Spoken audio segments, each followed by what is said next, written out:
వీడియోలో రెస్టారెంట్ లో chicken boneless coating ఎలా చేస్తారో చూడండి. ముందుగా మనం కడిగి పెట్టుకున్న బోన్లెస్ చికెన్ అయితే బేసిన్ లో వేసి పెట్టాలి. బేసిన్ వేసిన తర్వాత అయితే 3 నుండి 4 ఎగ్స్ అయితే కొట్టుకోవాలి. తర్వాత అయితే కొంచెం వైట్ పేపర్ నెక్స్ట్ అయితే కొంచెం సాల్ట్ అయితే వేసుకోవాలి. తర్వాత అయితే కొంచెం అల్లం పేస్ట్ అయితే వేసుకోవాలన్నమాట. అల్లం పేస్ట్ వేసుకున్న తర్వాత అయితే కార్న్ ఫ్లవర్ మైదా కూడా వేసుకుని కొంచెం మిక్స్ చేసుకోవాలన్నమాట.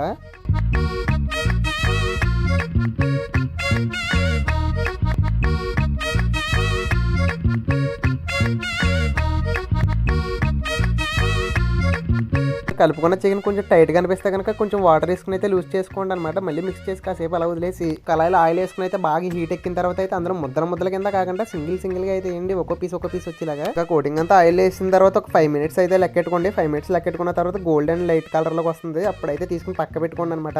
ఇంకా అందులో 1 పీస్ తీసుకుని నైఫ్ తో కట్ చేస్తే చూడండి, ముక్క చూడండి మంచి బలి ఉడికింది కదా, అలా ఉడకాలన్నమాట. ఇంకా నేను మా మాస్టర్ అయితే బౌన్లెస్ పీస్ అయితే నోట్లో వేసుకుని టేస్ట్ చేసాం. మరి ఈ జన్మకి చాలు, నేను పోతాను.